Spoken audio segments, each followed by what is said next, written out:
नमस्कार, बहुत स्वागत है आपका हमारी खास पेशकश में। मैं हूं आपके साथ शहबाज खान। दरअसल अफगानिस्तान में तालिबान सत्ता में आ गया है। भले ही तालिबान कह रहा हो कि वे औरतों को शरिया कानून के तहत आज़ादी और हक देगा, लेकिन महिलाओं पर अत्याचार बढ़ने को लेकर आशंकाएं भी बढ़ गई हैं। आखिर 1996 2000 बीच के भी तालिबान ने अपने शासन में ऐसा ही किया था। भले ही तालिबान कह रहा हो कि औरतों को काम करने और घर से बाहर आने जाने की आज़ादी देगा, लेकिन किसी को यकीन नहीं हो रहा।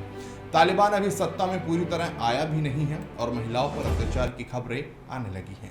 कई इलाकों में महिलाएं घरों में बंद कर दी गई हैं। एक महिला पत्रकार को भी ऑफिस जाने से रोक दिया गया है। इस बीच सवाल ये उठते हैं कि आखिर शरिया क्या है, कैसे ये काम करता है, शरिया में महिलाओं को आखिर कितनी आज़ादी है और कहाँ-कहाँ शरिया कानून लागू है।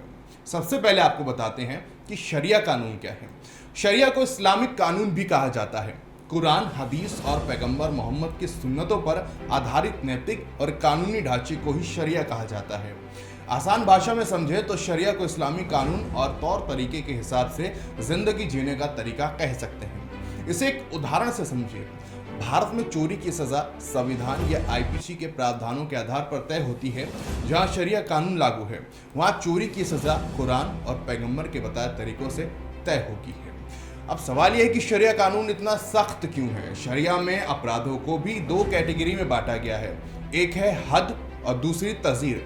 हद में गंभीर श्रेणी के अपराध आते हैं। इनके लिए सजा सख्त है, जैसे चोरी और अनैतिक संबंध, विवाहेतर संबंध आदि के लिए। वहीं तज़ीर की बात करें तो तज़ीर में सजा का फैसला न्यायाधीश के विवेक पर छोड़ दिया जाता है।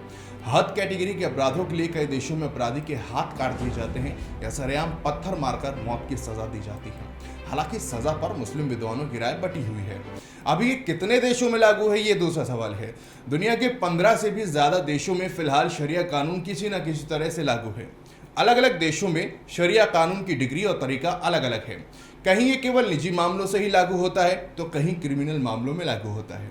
अब सवाल एक ये है कि क्या शरिया कानून में महिलाओं को कोई अधिकार नहीं दिए गए। शरिया कानून में ना तो औरतों के लिए काम करने पर पाबंदी है और ना ही पढ़ने पर। नबी ने भी कभी अपनी औरतों पर इतनी सख्ती नहीं की। नबी की पहली पत्नी खदीजा खुद एक बिजनेस वुमन थी और उनकी आखिरी पत्नी आयशा तो नबी के साथ जंग पर भी जाती थी। कुरान में भी मर्द और औरत दोनों के लिए तालीम हासिल करने का हुक्म है। शरीयत में महिला और पुरुष में कोई फर्क नहीं है। जो अधिकार पुरुषों को है वो महिलाओं को भी है। इस्लाम में औरतों को काजी बनने का भी हक है। औरतें मर्दों के साथ जंग भी लड़ती थीं। ज्यादातर इस्लामिक किताबें पुरुषों ने लिखी है, इस वजह से व्याख्या भी पुरुष केंद्रित है। कुरान में केवल हिजाब की बात है, जिसका मतलब है पर्दा। इसके बाद भी सांस्कृतिक मतभेदों की वजह से पर्दे की अलग अलग व्याख्या हुई हैं।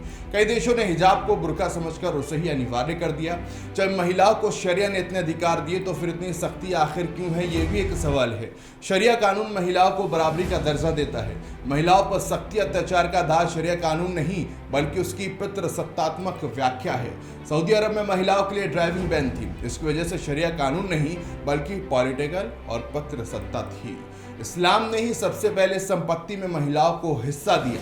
अन्य धर्मों के मुकाबले महिलाओं को इस्लाम ने ही सबसे पहले तलाक का हक भी दिया। शादी के बाद महिलाओं को अपनी मर्जी से नाम चुनने का अधिकार भी है।